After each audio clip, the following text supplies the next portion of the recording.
इंशा आप रोती क्यों हैं इंशा? बस मैं इसलिए रोती हूँ तो मेरी जिंदगी तबाह हो गई टैलेंटों की वजह से। मैं बोलती यही हमेशा दुआ करती हूँ कि ऐसा इंसिडेंट कभी किसी के साथ नहीं होना चाहिए। 2016 में इंशा अपने घर में थी, खिड़की पे थी, प्रोटेस्ट होता है और उसके बाद इनको पलट लगी है। 10 साल का अरसा गुजर चुका है और 10 साल से इंशा इंसाफ ढूंढ रही है।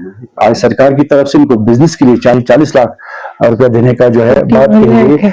इंशा, हालांकि इंशा ने वो अनमोल चीज खोया है जिसका कोई मोल नहीं है। इंशा, क्या किस तरह आप इस चीज को आप देखते हैं? 10 साल के बाद आपको इंसाफ मिला है।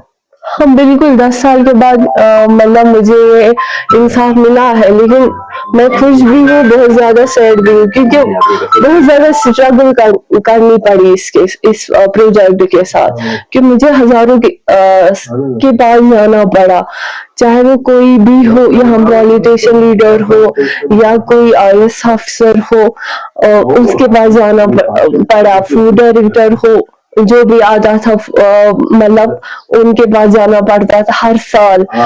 मैं LG साहब को भी मिली थी, उसको भी मैंने रिक्वेस्ट की, हालांकि मैंने हजारों को रिक्वेस्ट की इसके लिए, लेकिन फाइनली मुझे इसमें ज्यादा सपोर्ट फूड कमिश्नर साहब ने किया और फाइनेंस डायरेक्टर साहब ने किया, और था फूड ये डिप्टी डायरेक्टर, उसने भी मुझे बहुत ज्यादा, वो उसकी अब ट्रांसफर हो गई, उसका नाम है रफीक साहब, उसने भी बहुत ज्यादा इसमें सपोर्ट किया है।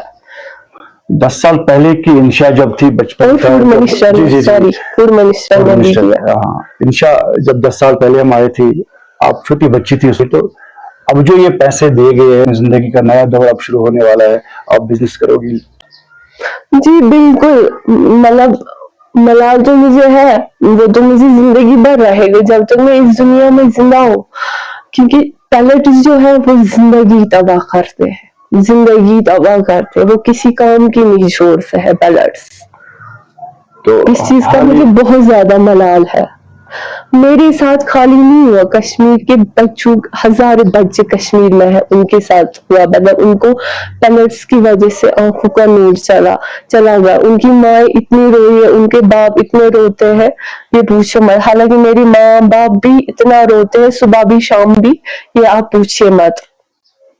एक बार फिर आवाज उठी थी जंतर मंतर पे जब पैलेट का इस्तेमाल हुआ, तो क्या आप किस तरह इस चीज को देखती हैं? 2010 से यहाँ पे स्टार्ट हो रहे थे कश्मीर में बैलेट्स, बट जंतर मंतर पे जो हुआ, वहां की बात, आवाज तो उन्होंने बहुत आगे तक सुप्रीम कोर्ट तक पहुंचाई, लेकिन कश्मीर की आवाज किसी ने कहीं तक नहीं पहुंचाई।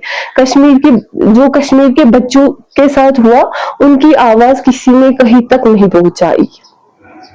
इंशा, बात करने के लिए बहुत बहुत शुक्रिया। जिस वक्त इंशा के साथ ये हादसा पेश आया, उस वक्त चीफ मिनिस्टर थी महबूबा मुफ्ती, और इनका साफ कहने की जंतर मंतर पे जब पैलेट चले तब ख्याल आ गया, और जिस तरह इन्होंने शिकवा किया, गिला किया, 10 साल के बाद अब मीडिया भी इनके पास आई है, अब सरकारों को भी याद इनका आया है।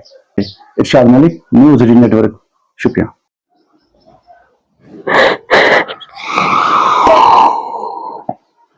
इंशा, आप रोती क्यों हैं इंशा?